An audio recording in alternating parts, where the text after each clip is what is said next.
pledge allegiance to the flag of the United States of America and to the republic for which it stands, one nation, under God, indivisible, with liberty and justice for all.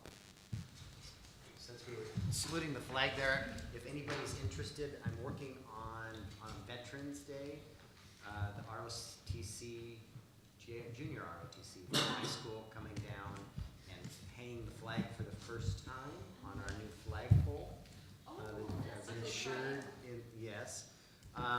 What we learned yesterday, though, and nothing's ever simple, when we were looking at taking the base out, John, you're probably the only one that knew this, that the power for that pole actually came off the utility line down through the top of the pole. It was probably the only thing that was holding the flagpole up was the power line. So we currently don't have power for Santa out there on the island.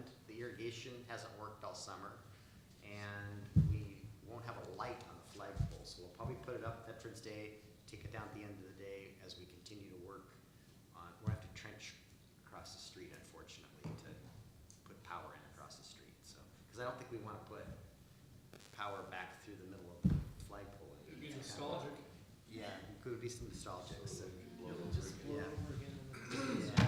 No, this one is going to be 10 feet shorter, so it's underneath the power lines, and it's aluminum, not steel like the other one. So it should run an extension cord across the street.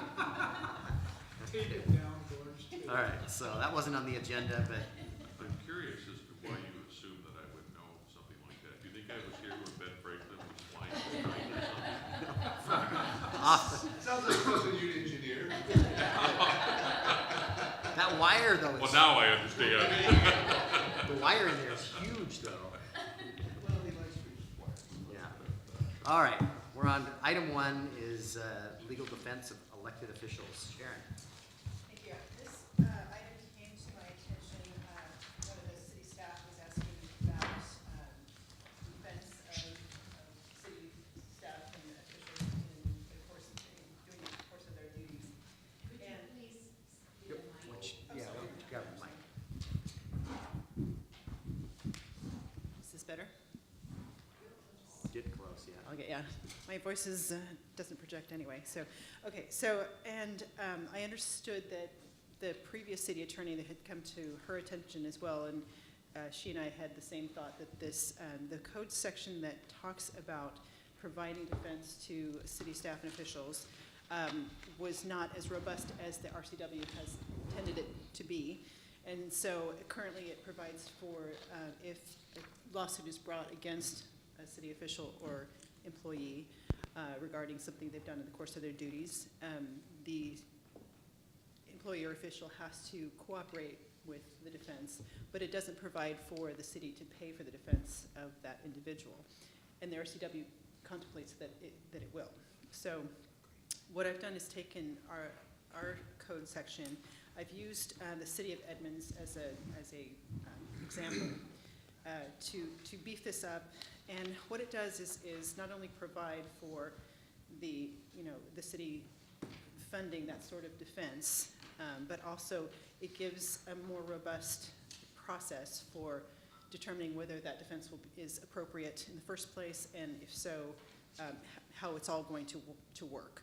So basically, it's much more comprehensive than the one that we have currently, and I think provides more protection to officials and employees as was contemplated by the RCW. I've included a copy of the RCW with the packet materials as well. It doesn't include absolutely all of this information in the RCW itself, and that's why I used the City of Edmonds code section as a place to start. But if you have any questions or concerns about any of the proposed changes, I'm happy to address any of those. I do have one. So if we look at page 6 of our packet, 2.38.060, legal representation, third line from the bottom where it talks about mirroring the reimbursement of attorneys' fees to the rates that we pay. Correct. I think we've left the door open a little bit because we have different rates as part of our retainer. That is true. So I wonder if we should try to tighten that up a little bit. We may, yeah, I think, yeah, you're right, I think that's a good point. There's some of the people representing the city are paid at different rates. Correct. And so, yeah, They that's would probably look to the highest rate. they probably Yes. would, yeah. So that is a good point. I'm gonna make a note and I'll contemplate how that might be addressed. And then And so following on Maybe that, I maybe don't the know. rate of our primary attorney or something of that The effect. hourly rate of our primary city attorney, something like that, yeah, okay. Then following that, I don't know within this section, because it does talk about it later, but we might want to tie it in here, that the event that the city pays these legal fees, the third-party fees, yet legal fees are awarded to the prevailing, then it would be reimbursed to the city. That is correct. So it's, I don't know But if that's needs to not appear in clear. that section as well. I mean, it's back on 2.38.110, but it's a little bit different. On page, top of page 8. Yeah, It's really when something changes in the event that, so I wonder if we should always also have reimbursement language within 2.3.06.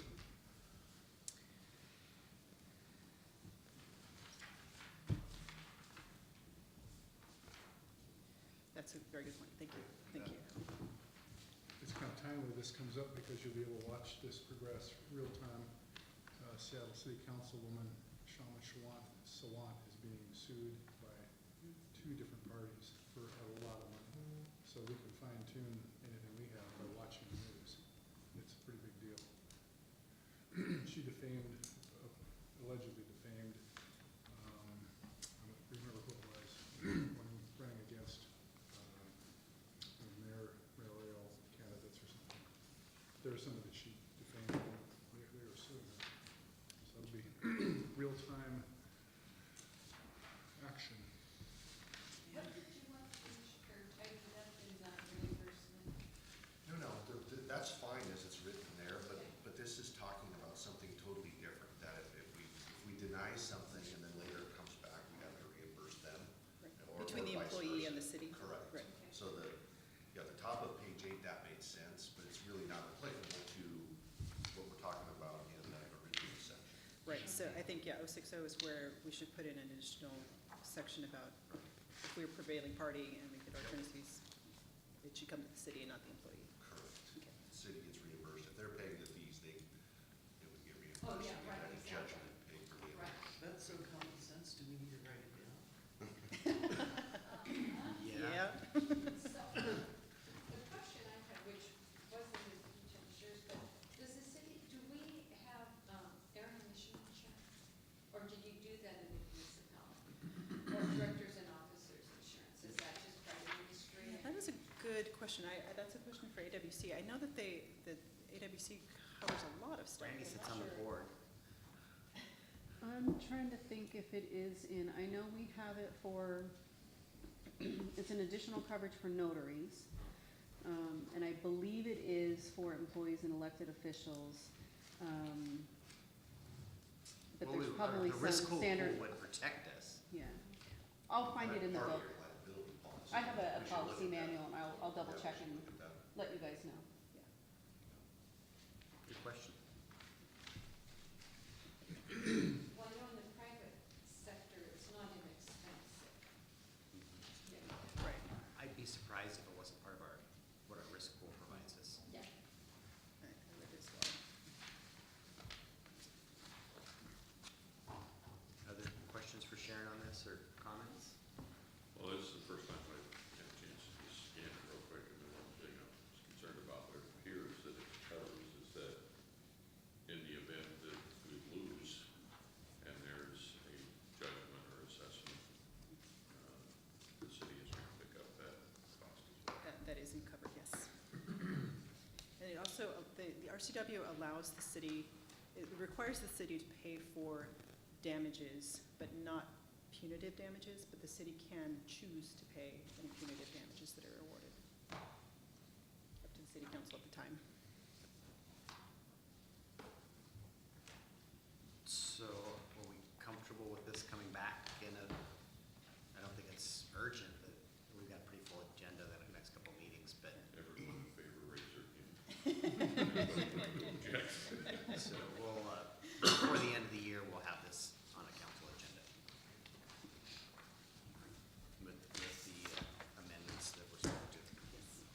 let's, to appease Mr. Diener, let's skip down to number 4. This was pretty easy, actually. This came to land use, I believe it was. We had a complaint, citizen complaint about bird droppings on cars, in particular along the waterfront, a business owner down there. And there's individuals that come down to the waterfront and feed the seagulls. Their claim was that it was a health risk. We contacted the health department, and they don't see it that way, but it is a nuisance. It was thought that we could do, and so there's a graphic in here. It's somewhat of a soft approach. We're not saying do not, we're saying please do not feed the birds, but, there'll be more teeth in the actual ordinance, but we wanted, before we go out, produce these signs, we want Sharon to write some code, and we wanted to talk to the council about it before we did so. There is no code drafted yet. This is just Mark's rendering before we made signs or drafted code. Birds eat clams and everything else in that whole area. I don't think this is gonna solve much, because they take Yeah, what happens though, and I have managed a bank across the street from McDonald's, and we had a problem with somebody that was, and you attract hordes of them, and that's what's going, and it's people going down there with loaves of bread, and we've got a large number of birds come over, and then that's what, the wildlife's gonna be there, we just don't want human food being fed to them and attracting larger numbers is what the complaint was about. So we have one complaint? We've had, yes, one complaint, but I've witnessed it is a problem in Well, we places. have a seagull festival where we're trying to feed them. Yes, that is a very good point. We talked about that. We would need to exempt that festival. And sometimes they try to feed them ahead of time, so they'll show up a couple weeks later when they have the festival. I mean, Melody Zopp used to do that. She'd feed them at noon, 2 weeks before the event, so they'd be coming big and hungry. So maybe we don't want to regulate Little it. salt licks out there. So this was the direction from the land use committee, it's here at work study. And What's the penalty if they violate this? They have to set up. we haven't drafted the code yet. But before we spend attorney time on a code, I mean, all we have is our engineer's time drawing a picture at this point.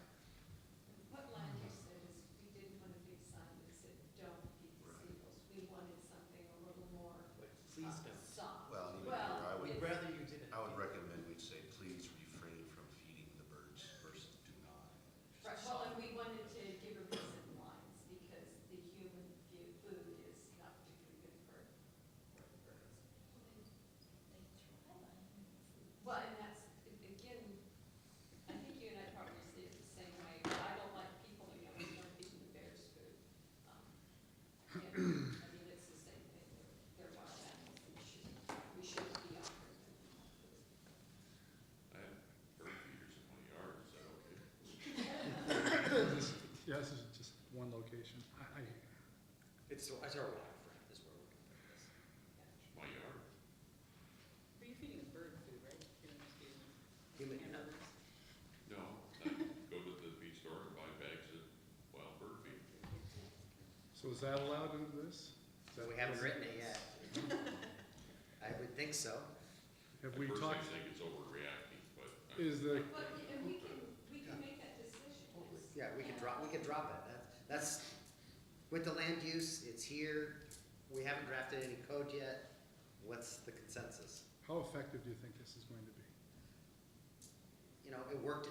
We didn't even, I just talked to the manager over at McDonald's, and he talked to his customer that was coming in every day and buying French fries to feed seagulls. Well, it was having an effect on all of my employees' cars. But how effective, my question was, how effective do you think the sign will be? Well, I think it's helpful if you really wanted to enforce it, it's the code that will, do we want to go down that road or not? I think that's the question. I don't. We do have car wash businesses. Okay, so I got a no. No. No,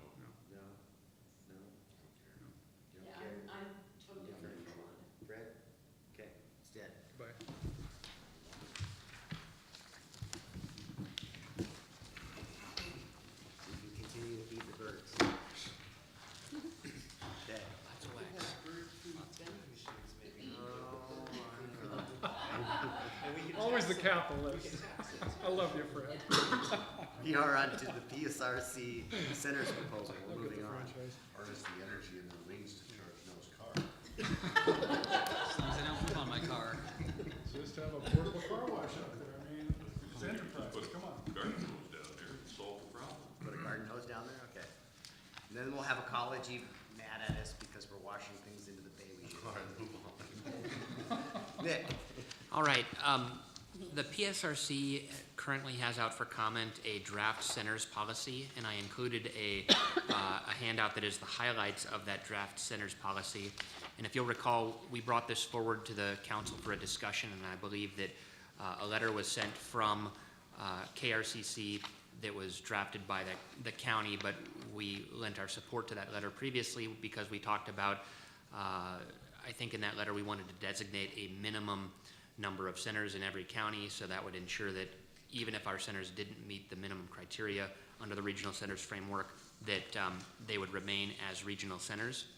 And so the committee, which is representatives of all 4 counties meeting over at PRSC, have continued to refine the draft centers framework, and they've come out with a draft framework that I think comes a little closer to the mark in terms of compromising. And essentially, rather than establishing a minimum level of centers county by county, which is what we had requested among some other smaller requests in our letter, what they have done is basically said that if you're currently a center, you'll continue to be a center. However, there's some things we want you to be doing proactively towards the development of your center in the coming years.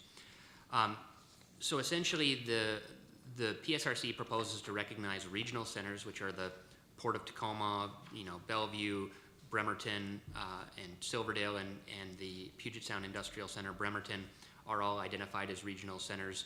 The industrial centers are classified differently from the growth centers, which are where people are living and working as opposed to just manufacturing and employment type areas. Then at the countywide level, the PSRC proposes to have, through the countywide planning policies that KRCC adopts, locally or countywide designated centers, which are the ones that as a county we agree to designate. And currently in the countywide planning policies we have Appendix F. There are 3 local centers for Port Orchard, there's 10 for Bremerton, I think 1 or 2 for Paulsbo. I don't remember the exact count off my head, but it's not consistent with what we adopted in our most recent comprehensive plan.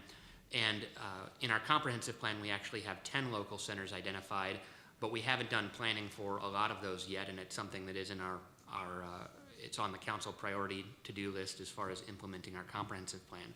And so then there are, the PSRC will recognize that local cities may want to identify local centers, which are essentially candidates for designation at the countywide level, and the countywide centers potentially are candidates for eventual regional designation if they were to develop to that level.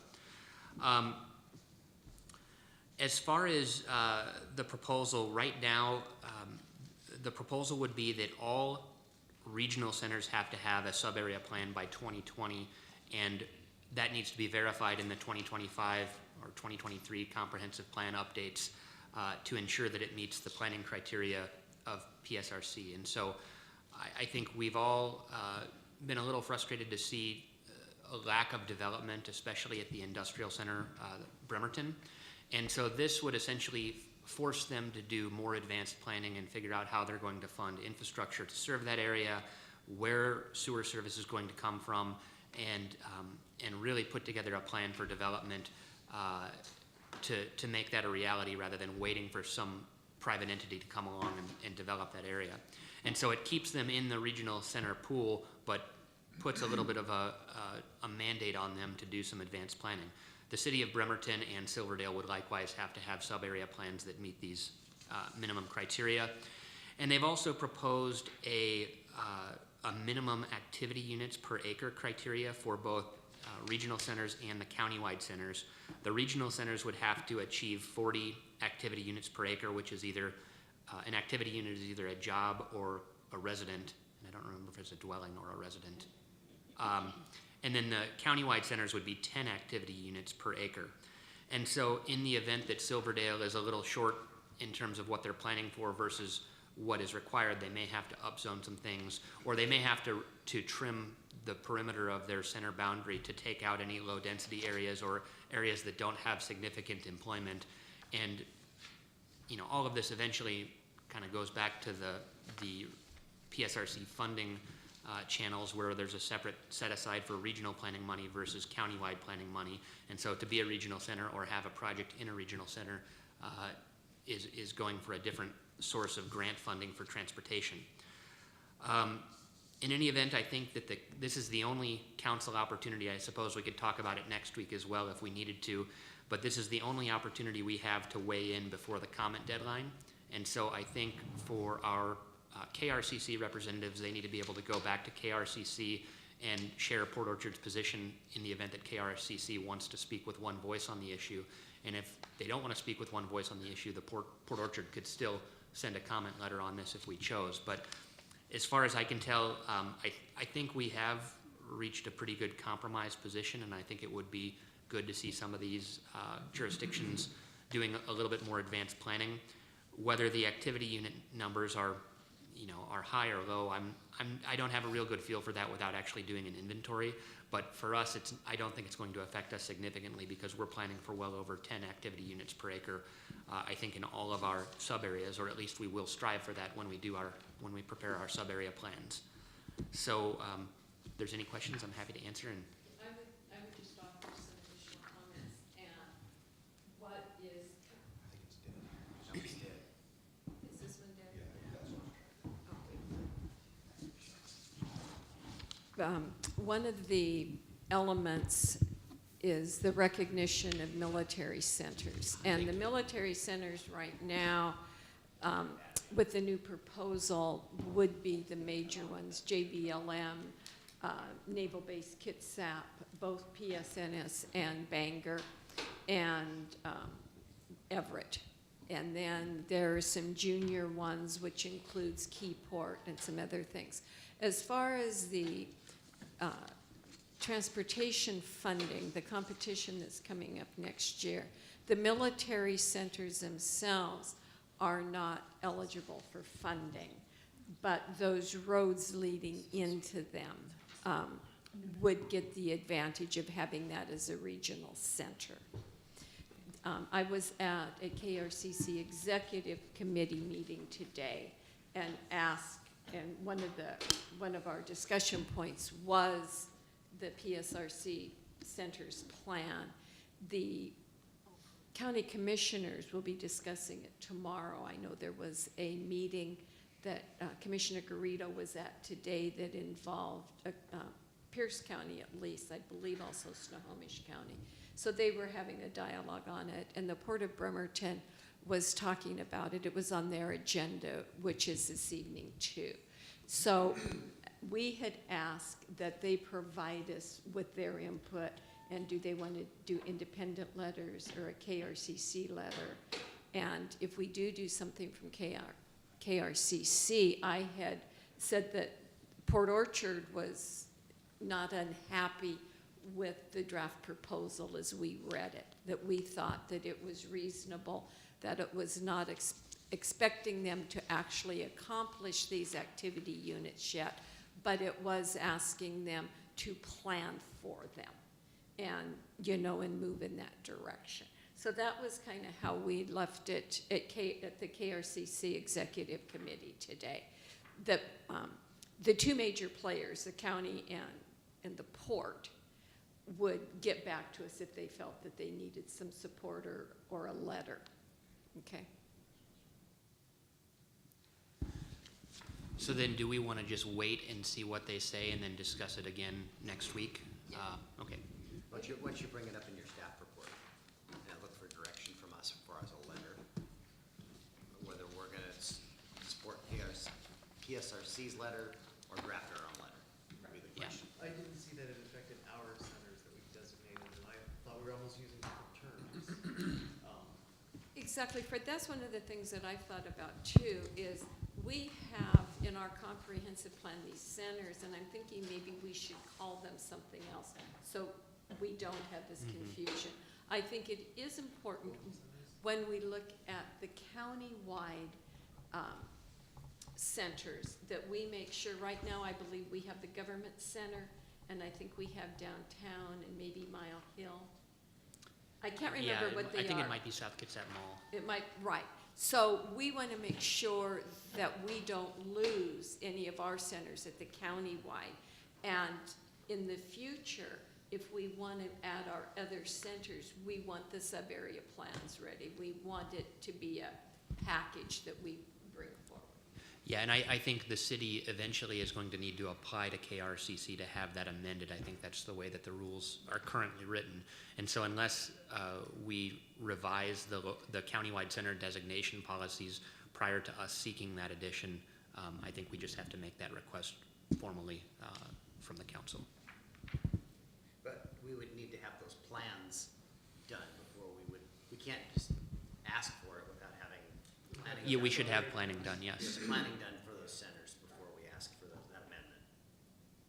Moving this back and forth, because when I think about it, from the time that we had brought those centers forth before, which was some time ago, I'm not sure the South Kitsap Mall would qualify as much as the Fred Meyer area or the Sedgwick Bethel area. So, so there's some, we may want to put some thought into that. Yeah, and I've also requested PSRC maintains data on activity units, and so I've requested that they generate activity unit counts for each of our designated centers, and I'm curious to see how many jobs are, at least they have calculated for our industrial park to see whether we're close to 10 units per acre or not, and potentially playing with the boundary out there, we may be able to find a way to make sure that that can be added to the countywide list because it already achieves that minimum level of activity units. But I'm seeking data on that, and we'll continue reviewing it going forward. So I think I heard you talk about 3 in Port Orchard. Can you elaborate? It's downtown is one of them? I'm doing it off the top of my Okay, head. you I said haven't there were looked at 3 the in Port Orchard. I think the 3 that are in the countywide planning policies in Port Orchard are the South Kitsap Mall, downtown Port Orchard, and the county campus. And so in the comprehensive plan, we also have the Tremont Medical Center area, the industrial park, we have a center at McCormick Woods, and then we have an Upper Mile Hill Center, and then there's 2 other centers along Bethel, one at Sedgwick and one at Lund. Everybody comfortable with that approach? That we're gonna follow the process of the others, and if there's consensus from all the jurisdictions, we'll support KRCC's letter, and if not, then we'll write our own letter of support, because I think this really addresses what Port Orchard's needs are. It's just whether or not the Port of Bremerton or Kitsap County can get behind it. And just so that everyone's aware, at PSRC, this was a very contentious process. It was not easy. It was contentious, and I know that many people worked very hard to come up with this compromise. So, when I look at it, I can see how we can support it, particularly with the military included. Okay. We'll move on to small cell regulations. Sharon or Nick, which one of you? Let's kick this off. Yeah, I can talk to this. Here we go. We've had a couple of requests over the last year for franchise agreements for small cell towers to be located in the right-of-way. One of them is a more recent request for such an agreement, and so in talking to the city attorneys about this, we feel that we need to adopt some local small cell standards for their placement within the right-of-way. The staff report I've provided shows a whole number of different examples of small cell towers, some of them that are designed to blend in with existing light fixtures, other ones that are attached to overhead power lines, many that have large electrical boxes mounted on the side of power poles.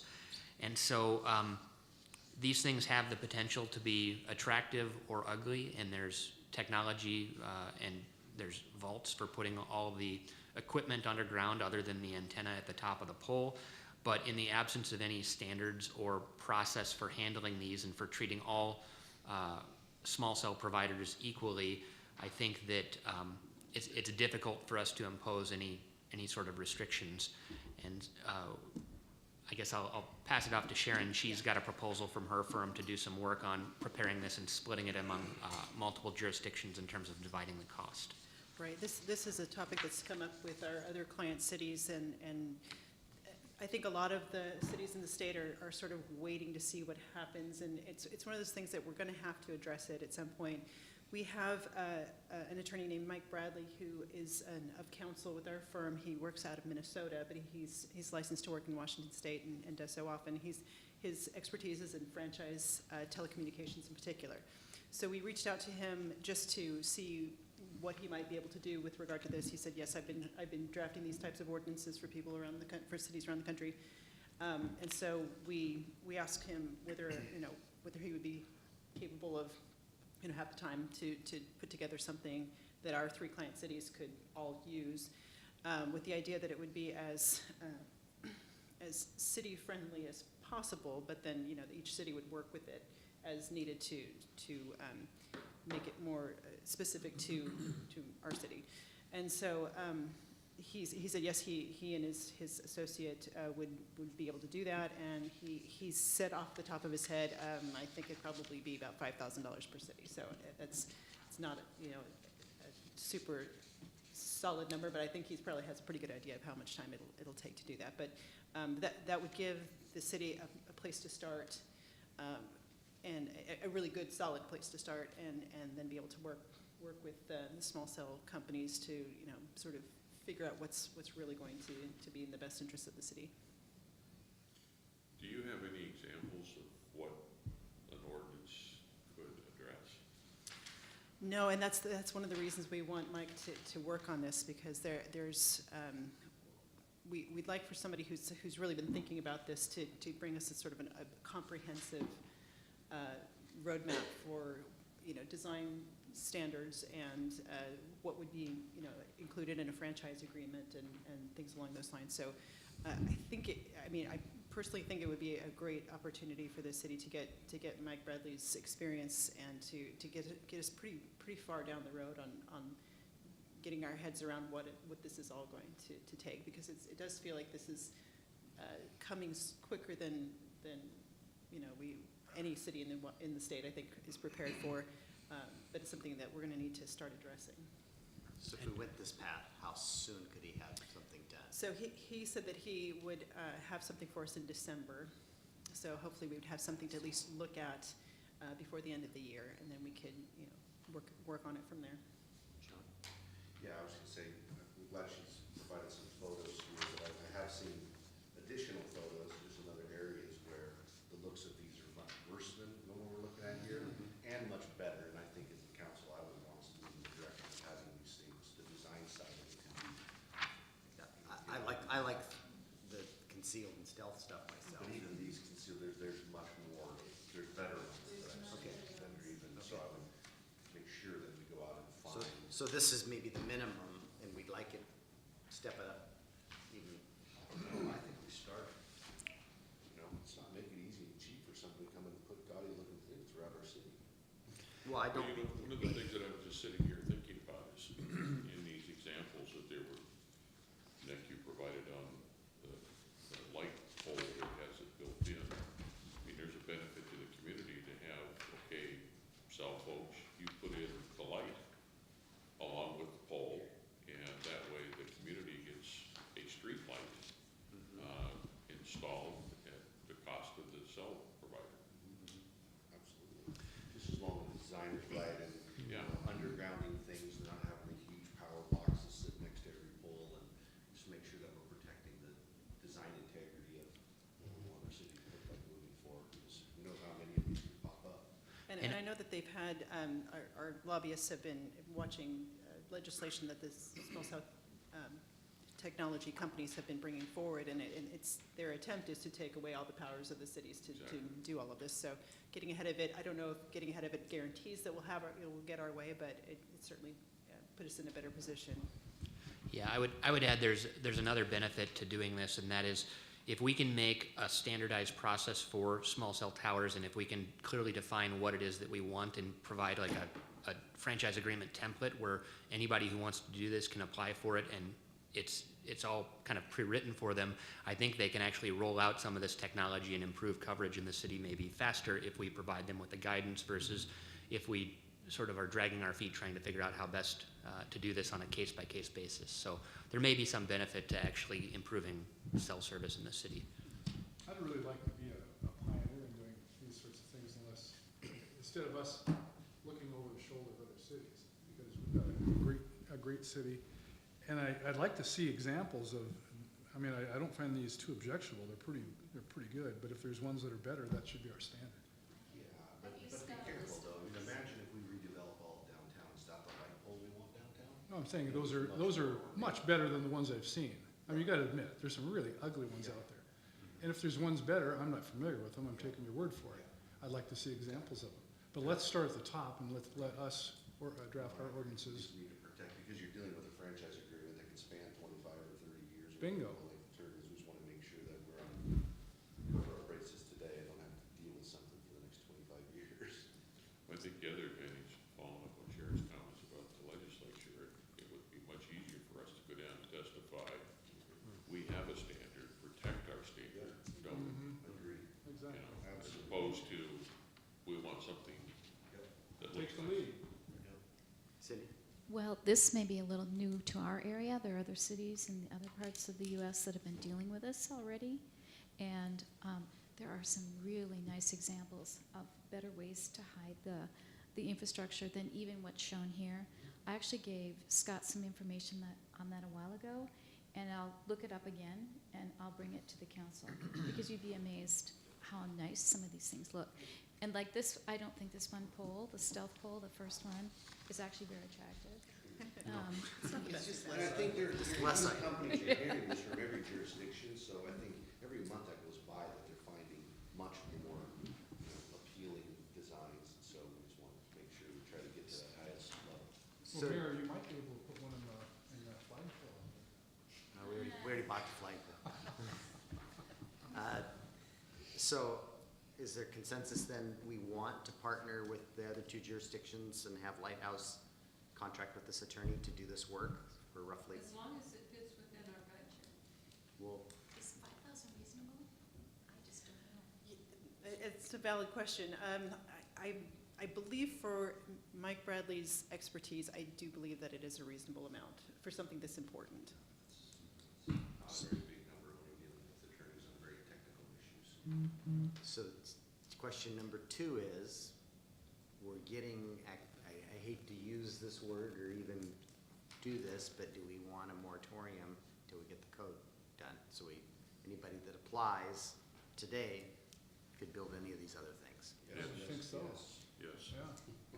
Otherwise, they'll be slapping up like crazy. And I should say that if somebody wants to propose a small cell tower on private property or on a parcel of land that's not the right-of-way, they have to get a conditional use permit, and that's required through the zoning code. But the right-of-way is treated differently than zoned property in the city, in that there is no conditional use permit for right-of-way.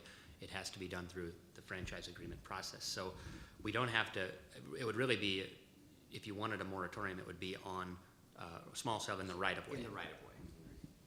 Because the other things we've talked about previously is, you may have right-of-way that's in the middle of a forest that no one sees, and we may treat that area differently than a right-of-way on Bay Street or a exactly. right-of-way in Tremont. I think we So, talked about that at the you know, land we use. get into some of these, We're spending millions of Sub-area dollars to plans. improve Tremont as the gateway into the city, and having some of these things plunked right alongside is contrary to what we're trying to do. But if they go a block off, so they're kind of out of sight of the main traffic, then that's a different story. we might have different designs with different sub-areas and different,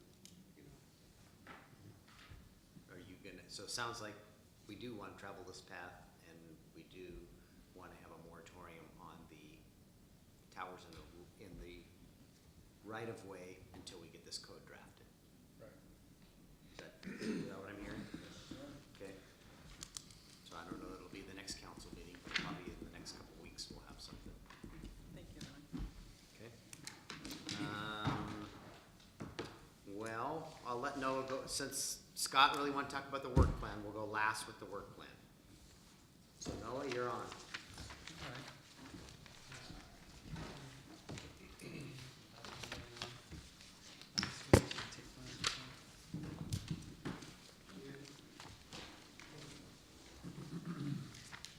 So as we know, we did a biennial budget this last year, and as a result, we won't be doing that painful process called a budget this year, but there is the mid-biennial review, and that's what Noah's here to talk to you tonight. Yep. Good evening. For the record, my name is Noah Crocker, Finance Director for the City of Port Orchard. As the Mayor just discussed, we're here to talk about the mid-biennial review. For those in the audience, I just want to briefly go over how we got here, kind of the history of budgeting process for City of Port Orchard.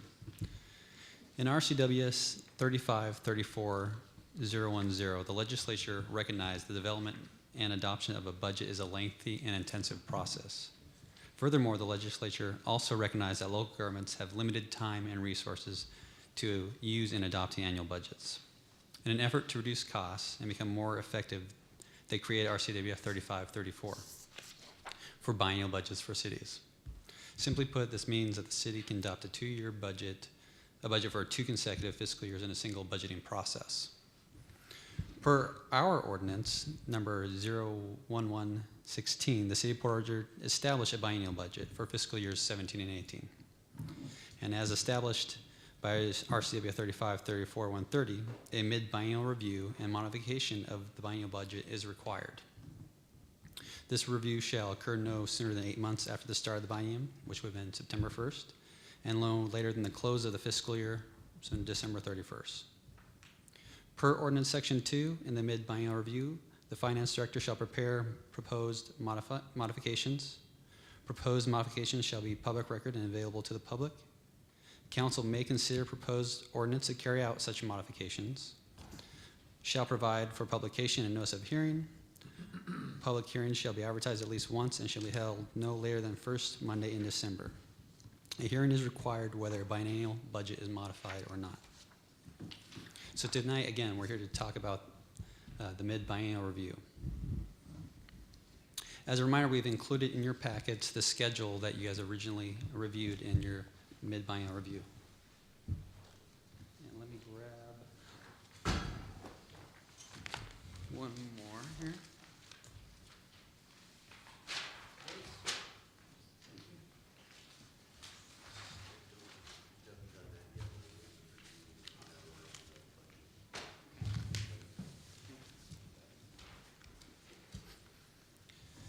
So if you turn to the calendar piece in your packet, I just want to again go through this again just to remind you of how far we've come this year. So in August, departments provided budget status reports. The treasurer reviewed the budget reports with the mayor. In September, the treasurer provided preliminary review of the report. We took this report to the finance committee initially. We considered potentially interviewing department heads to move forward. And now here we are in October reviewing the mid-biennial review at the work session. We also have here on our calendar for October, next Tuesday, we will be doing the property tax levy. So while it's not directly related to the mid-review, it's going to be part of this kind of next 3 months of work. November, we'll have our hearing on the property tax levy, and we'll have either a continuation of this review session work study, or we'll take action. These last 3 months, I'm not going to go through because I think, depending on the outcome of tonight's meeting, we might change the schedule a little bit. It's also important to highlight the role of the Finance Committee. The Council's Finance Committee meets monthly, and at its most recent meeting, reviewed the biennial review and provided us feedback suggesting what we should bring to Council tonight. So now that we've kind of reviewed the history, the process, I want to set the foundation for tonight's meeting. I think it's important to talk about with the biennial review to emphasize that this is a review. It's not a supplemental budget. It's not a new budget. It's a review of our mid-cycle. And I'm going to keep hitting that theme tonight as we kind of go through the requests and the proposal and the adjustments as we go throughout. And it wasn't, I don't believe, that wasn't really clear to all the directors when they submitted their requests, that we had supplemental requests, and we may consider some of those things after the first of the year, and we're dealing with actuals versus, so many times our budget is a projection of revenue and, you know, expenditures. So that was just, I wanted to hit home on that point maybe didn't, this is our first time going through this, and we didn't fully understand what was being asked of the directors as they submitted their requests. Yeah, no, that's a great point, because we're learning as this is a new process for all of us. And so part of tonight and what we see in the next couple months, again, we're taking notes of how to best carry out this process, how to best communicate with you guys and the public about what is a mid-biennial review. Again, we're here because we have a statute requirement to do this. We also want to track and see how our budget is performing against what we originally budgeted and identify if there's anything large or new that really needs our consideration at this midpoint. As discussed, the criteria that finance reviewed this under is one, determining that the biennial budget is performing as adopted. Items are required to be adjusted or modified. And that are there any additional things that we want to contemplate for 2018? So in your packets tonight, I'm going to grab my little copy here. We have a large summary spreadsheet. We have individual department requests. And then we have the original schedule that we just briefly talked about. So the first thing the next thing I'd like to turn to is the large spreadsheet. You might have to fold it out a little bit if you can see it a little bit better. Lots of lines here. Again, the spreadsheet provides a high-level summary of the original budget, the department requests, and proposed modifications being considered for this mid-biennial adjustment. I always like to lay out the spreadsheets in front of people so they understand what they're looking at. I just want to start from left to right so you can read this as we kind of go through. This far left column where the numbers are, you start with 51130 at the top there, far left. These are expense accounting codes. You move to the right, you'll see we have description of those expense codes. Move further to the right, you have your 2015, 2016 actuals and budget. And then our first, I guess, brown or gray column there, that's the 2017, 2018 biennial budget for operations. The next column over, you'll see the 2017, 2018 capital budget. Next column over, again, there's headings at the top if I'm losing anybody. You'll see department or director requests, the mayor's adjustments, and then final. So we have a lot of numbers in here in the summary, but I want to first go through the individual and tie it back to the summary spreadsheet. The summary is going to be useful once you kind of had a chance to walk through all the individuals and see what we did, and then we'll tie it back to the larger spreadsheet.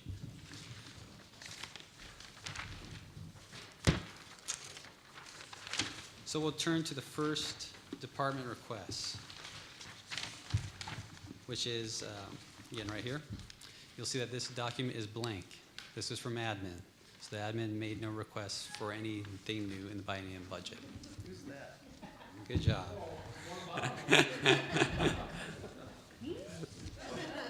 Approved. Approved. Approved. So we can move to the next one, which You is should add some stuff. which is finance. Okay. And what this shows is the request provided by the department to be considered for the mid-biennium adjustment.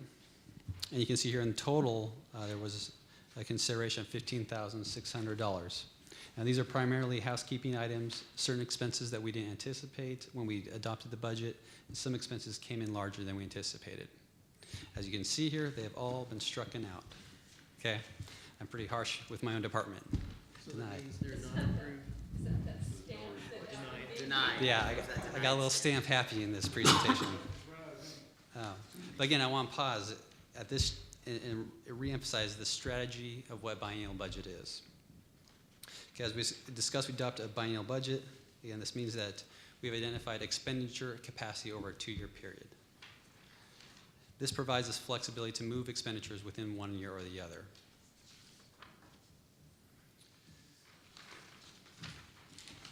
And this doesn't mean in the first, these most likely will be expenses that we're going to want to ask the council to consider, but in the first quarter after we closed out 2017. So there'll be a process to consider these expenditures that the departments feel are appropriate. We just don't feel this is not at this moment in time where we want to consider these expenditures. Yeah, that's exactly correct. So what we have here is the finance identified mid-year review, some items that we either didn't budget for or higher than anticipated. These items are something that we'll keep track on and report back to. However, doing a budget amendment to increase expenditure capacity isn't necessary at this time, because again, we have 2 years of expenditure capacity. Okay, that's the benefit of the biennial budget. So while you see the cells striking out, it doesn't mean that we're not going to look at this in the future, maybe in 2018. Again, the strategy is to get through 2017, close our books, know what our actual expenditures are for the year. That means that any remaining capacity shifts to 2018. And it's at that time we'll know whether this additional authority for expenditures is necessary or not.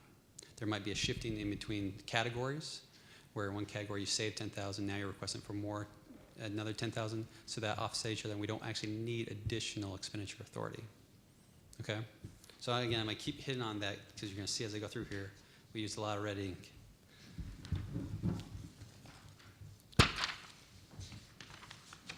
The next department, the court, again, they requested nothing. Next department, the police department.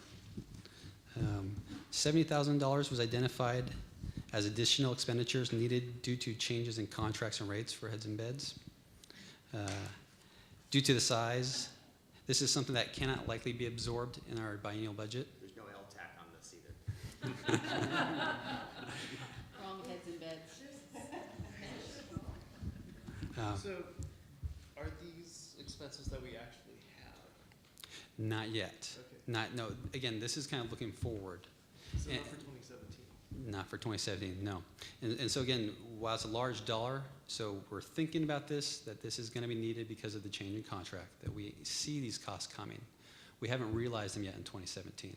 So again, the strategy is let's close 2017, see where we're actually at, and then we'll know what kind of modifications in the next year we'll actually need to make.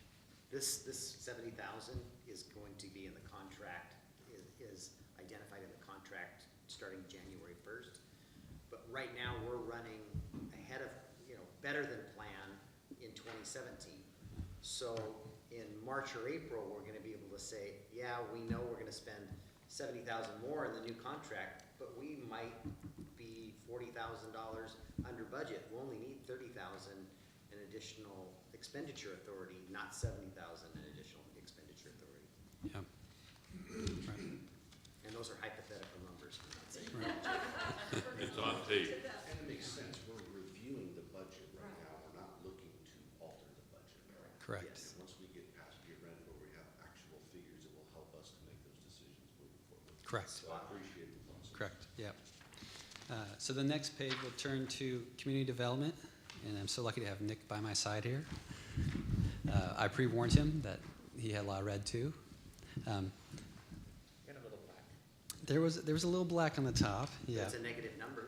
It's He's winning so far. he's winning so far. And so I think you guys understand the strategy with the red. So on Nick's particular budget, I just wanted to speak to this because it's a little odd that he requested more expenditure authority. We said, no, we're going to reduce it by 40,000. And what that really is, it's a cleanup item. So again, in this mid-year review, these are the kind of things you want to do. Cleanup items, large expenses that are primarily capital. You kind of want to stay away from your operational changes. So this is an item that we identified that was budgeted twice. It was budgeted in our general fund as well as our street fund. So now we're going to take it out of the general fund because it belongs in the street fund and it's already been budgeted for. So a nice cleanup item. Yeah. So we'll actually reduce CDD's budget by 40,000, but they have it already in the street fund. So they're not going to remove the service. Moving on, the public works budget.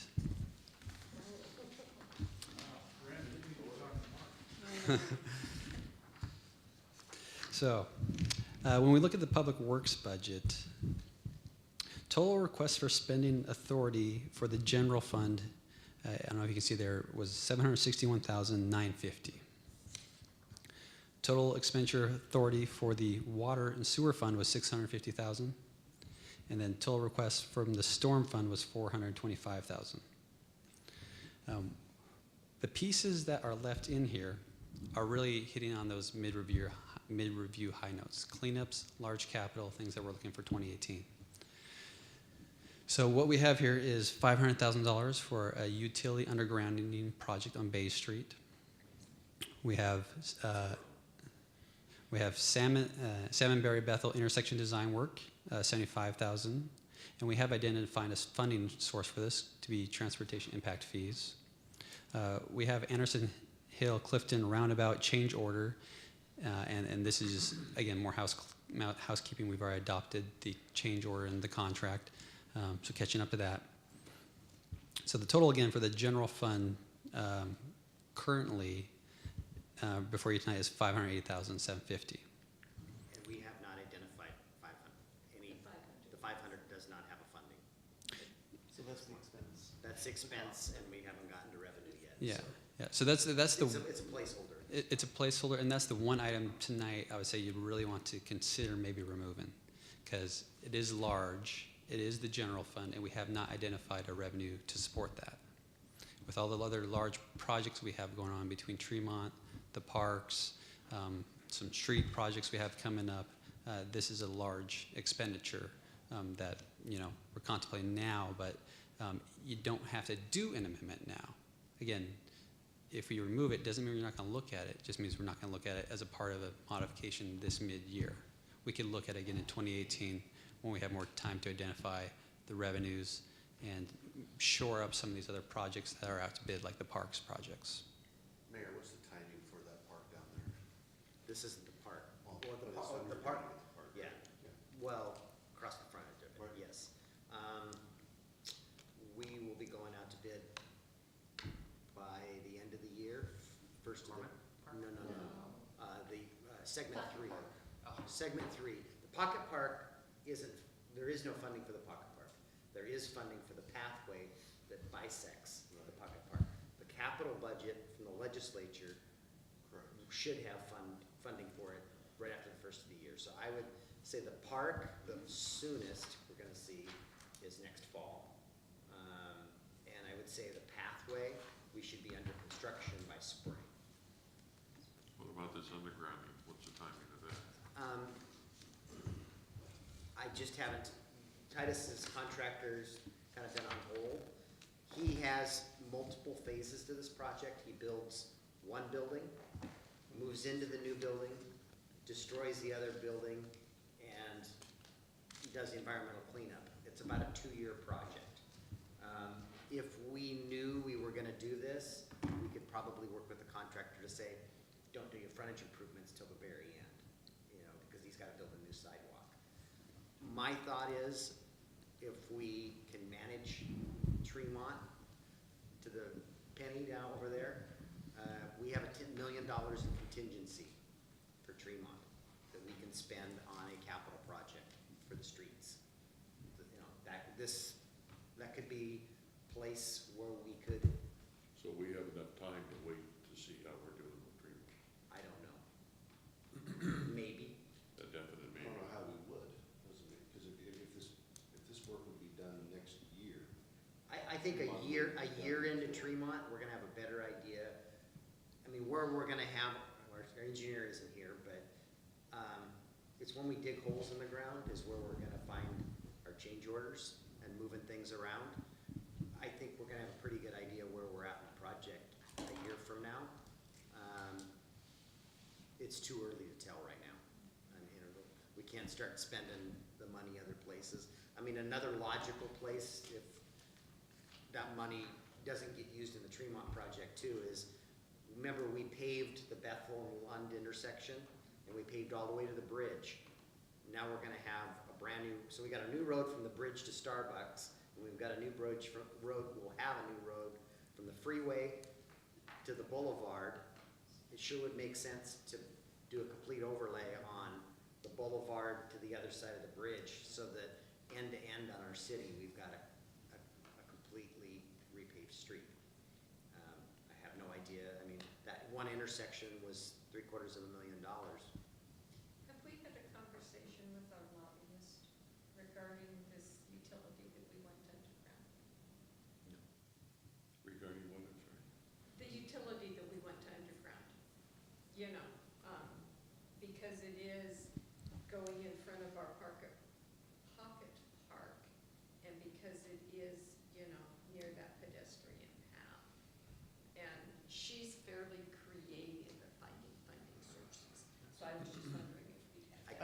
that to the general fund. It's also a state highway. So, you know, a pocket park is probably 75 feet of the frontage. It's 1,200 feet of frontage, of which, you know, 500 or 600 of it is somebody else is getting ready to redo the frontage. It's just an opportunity to throw those Right. lines in the ground before it Right. gets done, so. Because it won't get done if we don't do it now. Correct. Well, So- it could get done, we just have to rip up what's there and add some cost to it, but, Yeah. and I don't see the. We Come up with bottom $1 line million is, with all this other stuff. I've carried this about as far as we can, and I love the concept. I love the concept too. I'm not comfortable with where, too many projects in there you can see right now. Well, that's what was Yeah. interesting, the timing of this. Yeah. Yeah. Should we leave it here for now or put it back in next year? Or sounds like putting it back in next year might be the option. we don't have an identified revenue source right now. And I really was hopeful that it was gonna be refund eligible, and that we don't own our streetlights. You know, there's very little of this. We can have some mini cell towers. And we could have a lot of bake sales. I Can mean, we there's- sponsor it or something, get a sponsor for the undergrounding? Yeah. So anyway, I know it's probably spot on here that this is probably the point in this process to Take it out. take it out, and as his project moves forward and we get more comfortable with what our expenditures are on our other projects, it might be time to talk about this. I don't think it's Yeah. gonna fall off the table. I think Yeah, it makes perfect sense. we're all pretty much interested in it, it's just a matter of How timing. how to Yeah. do it. I like the lobbyist idea. Yeah, Okay. So would you like me to strike it? I would go for it. Okay. Use your red pen. I should have brought a red pen. Where's my stamp? You know, the other interesting, just a quick sidebar, is that the legislature did not approve the capital budget for 17. Some suggest they might jump on it before the end of this year with a special, but essentially what I'm suggesting is that carry it 17 forward and add to it for 18. And you never know what opportunities might be available. They seem pretty positive that we'll get the money for the pocket park. Yeah, no, I think that's a carryover from 17, but I'm suggesting that in addition to carryover, they might be interested in funding some additional for 18. I'll ask the question. Yeah, I mean, it's worth asking. It's worth pursuing, so. Well, I'll move us on to the water sewer fund. Again, the few items that are in red are operational in nature, so we're kind of, again, striking those, focusing on the larger capital-oriented type expenditures being requested here. And so what you have here is $3,000 for water treatment for chlorinator, $90,000 for water pumping equipment, $30,000 for meter reading equipment, and then $500,000 for retail water purchases. Now, what's interesting about these out of the water fund is that all these, we looked at the budget, all these have kind of already overexpended their allotment in 2017. Again, not their overall biennial budget, but how we've kind of decided what we thought we would spend in 17. So under these 4 items, I would say these are, again, an appropriate mid-year review adjustment to make. We know we're over budget. From an allotment standpoint, we don't see any slowdown in these water purchases from Bremerton. These are necessary capital items. So these would be those type of things that you'd want to amend your budget for as part of this mid-year review. So these would be things that I would bring forward. Are our costs for the retail water purchase from Bremerton become neutral with the revenue we're getting from the usage? If we're needing the water, we're having to resell the water, aren't we? Well, So is it's more complicated than that. We planned for some purchase of water from Bremerton, okay? And we planned to pump our own water out of the ground. We've had 2 wells go down this year. So instead of getting, in essence, free water out of the ground, we're having to buy that water and resell it with cost. But Sean's comment is We're not worth recouping. pursuing because we're taking that purchased water and reselling it. Right, but it's budgeted that we're reselling that water that we're pumping for free. Other than the There's no electricity. new- So the revenue, there's not any new revenue. Okay. There's no new revenue, And no but new there's revenue. a lot lot more expense because we weren't able to get our own water out of the ground. Okay. And so the timing of getting those wells back up and running will not occur in 2018? We've already expended the majority of this. And So we don't have much of an option. no, we had a very warm and dry Okay, summer. Now that you put it that way, Well 8 is back online. This Melcher pump, that well is not. The pump is ordered and needs to be installed. And the other key component to this is getting the development agreement done with McCormick Woods. We lack source in McCormick Woods area, so we desperately, the developer needs that development agreement and we need that development agreement so that we can quit buying water from Bremerton and have our own well campus out in McCormick Woods. What well is the current well? I mean, is that one that's It's not even- fluoridated or not? It's not even drilled yet. Okay. It'll be a new well that's drilled, that'll serve those homes out there. And it's in our capital facilities plan. At a future time, it's planned for that we're gonna do this. Our timeline doesn't meet their needs.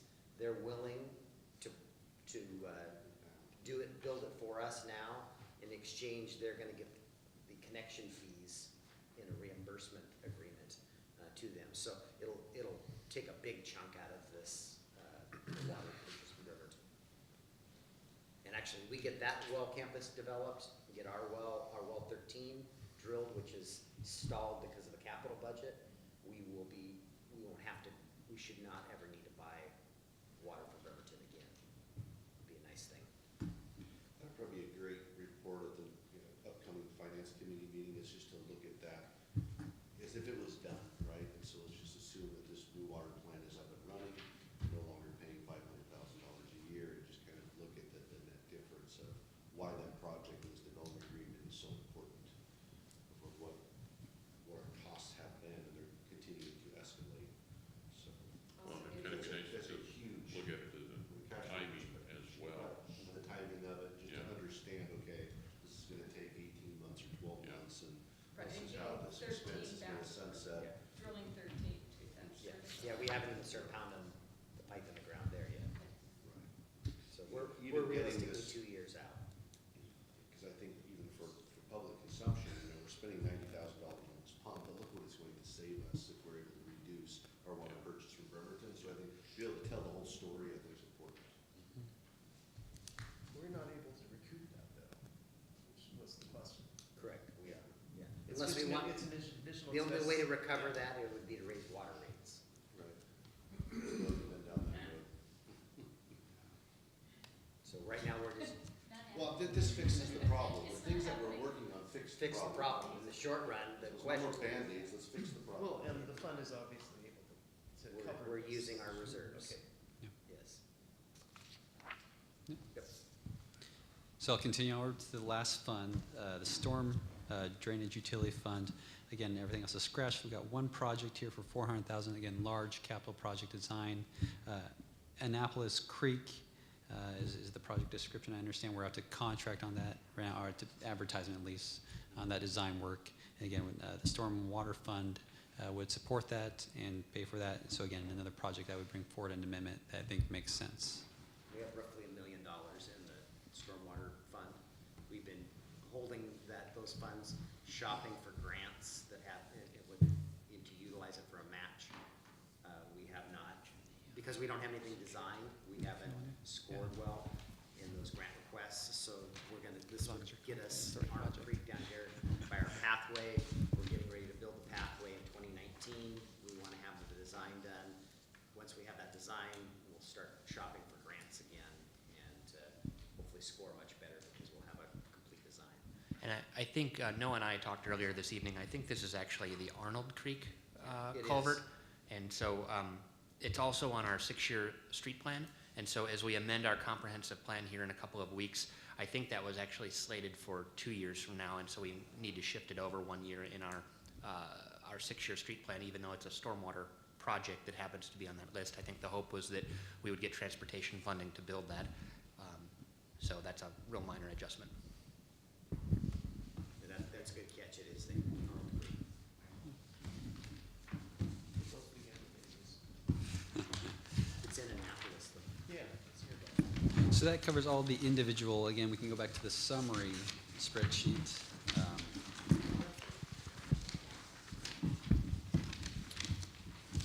And I'll just point you down to the very last bottom row. These are grand totals. So the total grand total, well, at the moment on the spreadsheet's 1,563,000. With the comments from council tonight, I'm going to cross off the 500,000, so it's 1,063,000 of budget amendments that you should expect to come forward in the future as a part of this mid-year adjustment. Questions for Noah? Just on the spreadsheet, just the future, it's a great spreadsheet. What we've done, compared to 15 plus 16 is compared to the 17, 18 biennium. Maybe right after that column, there can be a variance column there, just to make it easy as we look at into the future, biennium over biennium, we can see the movement between what the variances are. So Plus just 10% or something. Or a dollar amount? well, it might go backwards, it might go forwards, it might be a dollar amount, no, a dollar amount variance, just so when we're looking at it, it's easy to pick Yeah. up, or maybe we have large swings. Yeah, no, that's a good suggestion. Yeah, and I appreciate the suggestions. Again, we're learning as we're developing this process what works for you guys, because that's what we want it to do.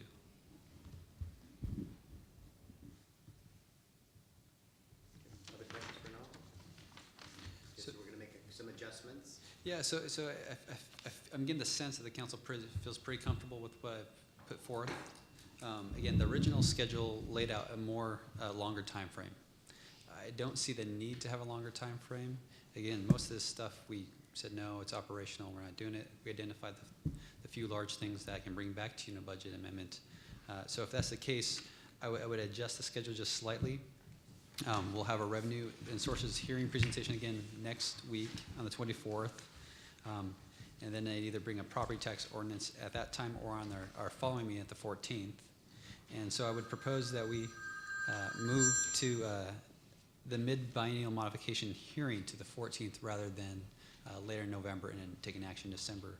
There's really no need to wait. If you guys feel comfortable with what's presented, I can bring it to you on the 14th and we can take action at that time and button it up before Thanksgiving. Make sure that we don't have a December meeting to address any of this stuff. So I'd really like to try to complete the property tax, the mid-biennial review before all of the holidays hit, unless there's a reason to kind of use the other meetings that we have available to us. I think that sounds fine personally. Great. Usually Great. what gets us in trouble on having to have a second meeting in December is the budget. So if we get it done in November, then we don't have to worry about it. When you close out 17, will we see a form like this that shows us what we had budgeted, what we spent in 17, and then what we have to spend in 18? Yes, we will now. Absolutely. Yeah, I think we should. I think we should do a report back to the full council. Hey, here's how we closed 17. Here's all the excess capacity that's going into 18, and now we've also reviewed some of these additional requests, and this is how we're going to handle it at that time. So we could do a couple series of kind of check back in where we're at in the budget. Kind of along those same lines, I was thinking about, we really didn't make much in the way of changes. Right. $1 million on the Right. expenditure side. Right. Will it be the March timeframe that we'll look at the revenue side? Assuming that there's some cash carryover from 17, Yeah. theoretically, as well as, Yep. do we need to make any kind of adjustments to the revenue streams that are better than projected or less than projected? Yes, excellent plan. That was going to be my plan, so I'm glad you suggested it. I'd like to do it all in early 2018, again, looking at the revenues. I'm not going to propose any adjustments to revenue because you don't need to. There's nothing we know that you didn't know a few months ago. So again, we'll check in and see how we're doing, and then in early 2018, we'll actually take a real look at how revenues performed in 17, how expenses performed, and what we need to talk about then, if there are any adjustments. Yeah. Well, some of this $1 million that we just added doesn't have a source of revenue for it, so it would be kind of nice to know at some point early 18 that we have an idea of what's going to cover that. Everything but the 500 had an identified source. So you're going to do bake sale at 500 or? No, but if we Yeah. want to, that could Right. be, Yeah. That's my point, it's just, Yeah. we can kind of balance out both sides of the ledger. Absolutely. Yep. Yep. Thank you. That's good. Will that come to the full council and not just the finance committee then? I think it Sure. will, I think it'll, yeah, yeah. Yeah. Because it'll be the. Our work here is done. Because it's gonna be the start of a process for our budget amendment. Yes. Yeah. It comes before the whole council. Yeah. So it might start at the finance committee, but it's gonna definitely come to a work study and then to the dais, because it's gonna be the process we drive to get to, that first budget amendment. Yep. 2018. Correct. Okay, we're on to our last item of the evening, which is 2018 work plan. So this is just what this list really is comprised of. These are the big projects that we already have in the works and already have funded in 2018. This doesn't include the things, the minor things, and the potholes, the sidewalk repairs. We've got garbage cans in the budget for downtown still, and some street trees. But we've got some really big projects out there, and I just wanted to talk about it and check in with everybody. So I'm gonna go department by department. Noah's group, Sharon has been working very hard on our next 3 council meetings for sure are very packed with the code revisions related to us becoming a code city. We haven't touched though yet our financial policies, which will probably happen in the first quarter of next year. Noah's just been a little bit busy with budget stuff, so we haven't touched his yet. Alan Martin did a pretty good job. Last time we talked about Code City, 6 or 7 years ago, maybe it was even 8 years ago, and he wrote actually the policies. So Sharon's those are probably gonna get handed to Sharon to take a look at to see if there's anything that needs to be modernized on it. The big one I know is currently it's Brandy and I signing those checks, and it shouldn't be Brandy shouldn't be involved in it. It ought to be the finance committee, and then the council blessing the checkbook, and then Noah and I signing the checks. Clerk shouldn't have, in a modern city, really anything to do with paying the bills. And then there's some other cleanup stuff. It's not a huge document, but that's one of the things Noah's gonna tackle an ER&R fund. We're gonna, I don't know if you wanna talk about what that will look like a little bit. Yeah, no, that's going to be something really great for the city. It's going to be a big lift, and I'm going to be upfront with you. I think it's going to be a big lift for staff. Maybe a year from now when we're operating, it'll settle down. But to get it established, it's going to be a big lift for staff. So we're excited about it, but also a little nervous about how to manage staff time to move that equipment rental revolving fund forward. But again, what we're going to do is consolidate all our capital assets, charge it to our different funds, streamline and standardize our fleet. So that we're having our work done in an efficient manner, having our mechanics certified with the right types of equipment. So hopefully our maintenance costs will go down. We'll have a standard fleet, a standard design, a standard brand, if you will, for the public to see when they're out there in public works or PD vehicles. So current practice is we buy a truck and it's assigned to the water fund. Well, now in this model, we'll have trucks, and how it gets used, it'll get leased back to the appropriate fund or account, versus it's saying it's a water fund truck and it only gets used for that. I think when a sewer main breaks, everybody drives there to work on the sewer main. So Yeah. It'll be accounting for things in a much better fashion. And another benefit is because you're establishing this ENR, we're going to actually start saving for vehicles in the future, right? So we're actually going to replace our fleet on a normal schedule rather than waiting 20 years and saying, hey, I think the truck's going to die. We're actually going to plan it and replace it on a useful life basis. So I think these are really good things to help the city move forward, and it's just going to be a big lift up front. But once we get it operational, it's going to be really a great story we can share with the public. Next year we'll have City Hall paid off. And as we've talked about, we've moved Nick over to his spacious new abode across the street here. But we still have these deferred maintenance issues. I mean, our roof, our windows, our siding, our paint, the clock tower, we need to deal with those things. I'm gonna propose that we do the groundwork as far as bidding at, coming up with the specs in 2019, and then potentially borrowing some money to pay for those repairs. Specs in 18, not 19. Do the specs in 19, excuse me. No, Design. Do the specs next year with the borrowing. we're gonna lay the groundwork for it, but we really won't put any budget authority till Right. 2019. Right. This is just more making you aware that we're gonna do some of that legwork related Right. to identifying what it is. So we're abandoning the idea of building onto City Hall. We're not abandoning it, I don't believe. I think that's still in our long-term future, but I don't believe our roof and our windows and our siding can Are wait, going to last that long. We're gonna have, the roof's gonna start leaking. The clock tower and the sound system up there, we continue to talk about it. It should be a digital face. It looks very similar to what it is, but we aren't up there replacing mechanical things way up in the air.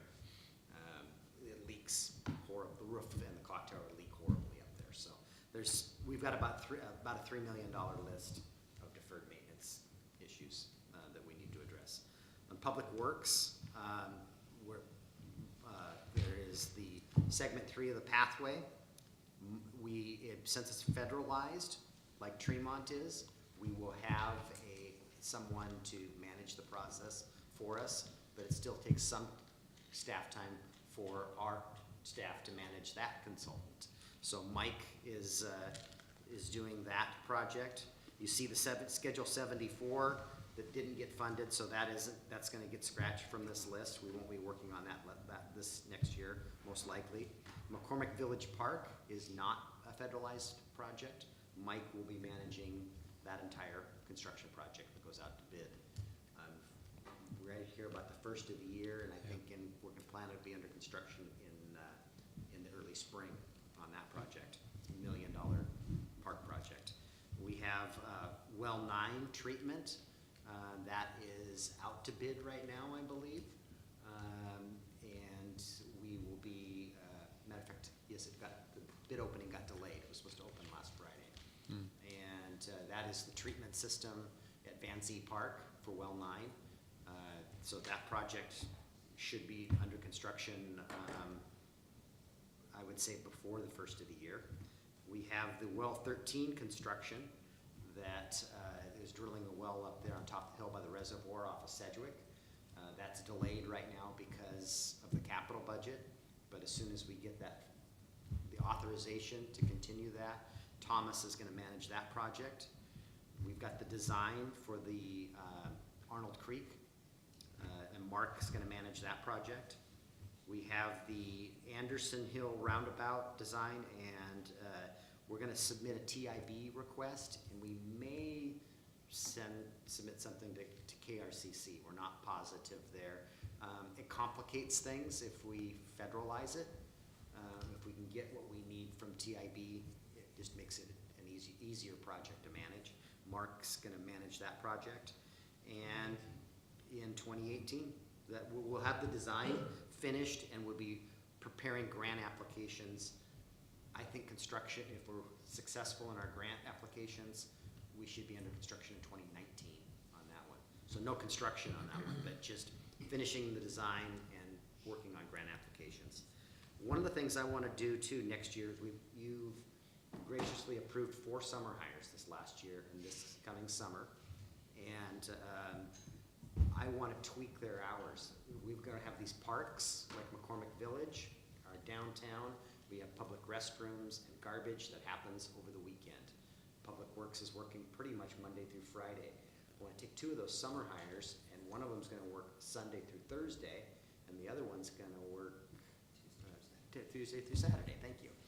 And so that we're emptying garbage cans downtown along the pathway, keeping the restrooms, the parks clean and opened, so I think we're going to make some changes there. Nick's department, we're going to complete the design standards project. Here, can you give me a timeline on that, Nick, do you think? The contract says February is when they're supposed to deliver the project, but adoption may take a little longer. So we've got some code we're gonna write after that, after we get the project done. We've got downtown regulations we're working on. I think we're gonna come out with a pilot project here before the end of the year, and you should see that. It's headed to the planning commission here very soon. We've got the Bethel and Sedgwick corridor study underway. We've got consultant selection for the Bethel road design, we hope. And we're gonna start the sub-area plans for Bethel and Sedgwick. And the update on the park plan did not get funded, so that's one thing. Correct, but we also, Mark and I have to work on updating our capital facility plan because that is now, I think, 6 years old. So we're gonna be doing that in-house in lieu of a park plan project. So the capital facilities plan will get updated. And it's not that we don't need an updated park plan. The biggest reason we would need one is to shop for grants. And right now, we have more work than staff can, as you can see, reasonably accomplish. So I think it's prudent just to push that off a year and make sure this ends up in our next biennial budget, and we make sure that happens so that we're ready, in that next cycle. The clerk was I'm gonna let her talk. She's got her own list here that I just said see attached here. Brandy's got a number of things from records management, primarily related to records management. We are working on updating our personnel policies related to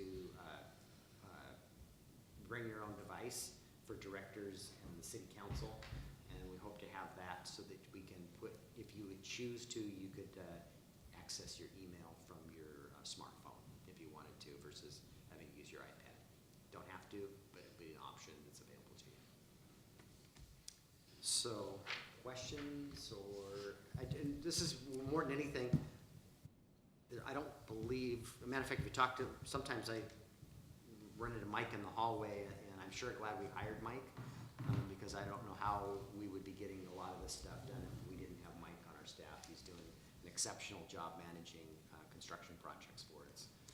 And as you can see, our next, I think Tuesday's council meeting will have $1 million in payables for the Tremont project as well as our normal bills. So they're going to town there. Impressive. I'm tired. But I want to, maybe we can talk about this, but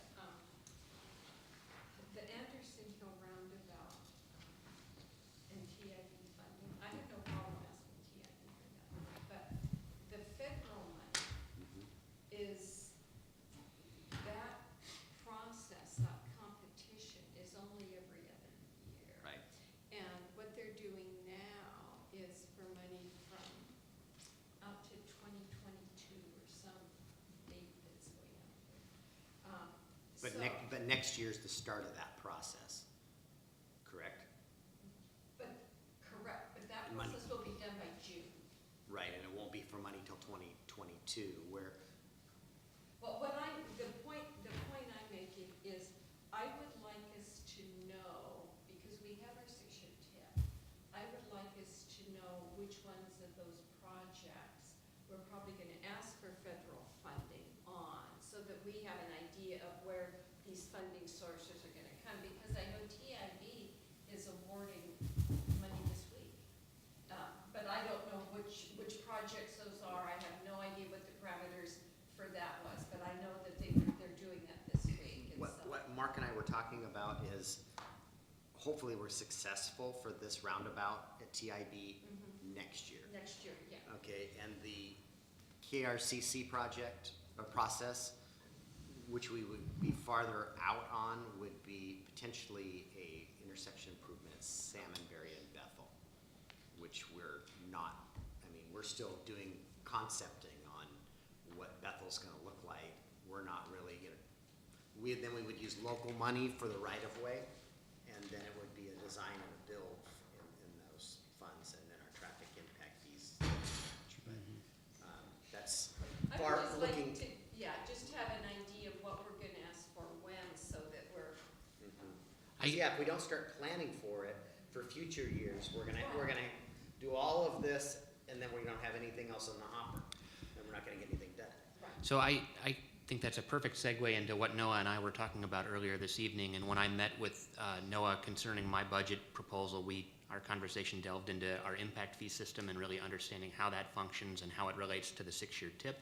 And so Noah and I and Mark and Heidi all plan to meet next week to actually look at how we're going to fully fund our 6-year street plan over that 6-year period. And so I've gone through and programmed in as much grant money as I am aware that we have. The growth share of all the projects is funded by traffic impact fees, the McCormick Woods impact fee money, and figured out how much from each source can go to any one project. And for instance, the Anderson Hill Old Clifton project, and depending on whether or not the county is willing to transfer the McCormick Woods impact fee money to the city, I think we need anywhere from $450,000 up to $750,000, which I think is well within the reach through TIB for that type of project. That's probably not when you would want to ask. But we have identified, I think, 4 or 5 projects where there's some big question marks that some of it presumably could be grants and some of it is going to be other local funds. And so we really need to figure out where the last $2 to $3 million of projects is going to be funded. And so I think we can probably talk about that at finance maybe later this winter or later Yeah, this fall. I'll just add on to what Nick's saying. This is very helpful for me being new. You know, everyone says, hey, we have the 6-year TIP, and I go, well, is it fiscally constrained? How is this funded? Where's the money come from? And all I can do is start asking these questions, and these questions led into a discussion that, hey, as staff, we need to really have this plan laid out. And so your question and suggestion is very timely. I mean, Nick, we're literally talking about an hour ago about when are we going to meet, how are we going to lay this out, and when can we bring this to council and say, hey, this is how we have constrained these projects and funded them, whether it be with TIB money, general fund money, other federal grant money. And when you're looking 6 years out, you have to plan and think about these things. So again, that's why I said earlier, hey, this 500,000, makes me nervous because I see these other projects now that are going to have calls on the general fund as well. Limited resources, lots of projects. And so we're trying to be active in that and lay out the plan and bring that to you guys. Noah's picking up right where Alan left off, telling me no all the time. That's good. That's a course that's taught in college. Actually, we don't have to. That's right. Anything else for the good of the order? Okay, have a good evening.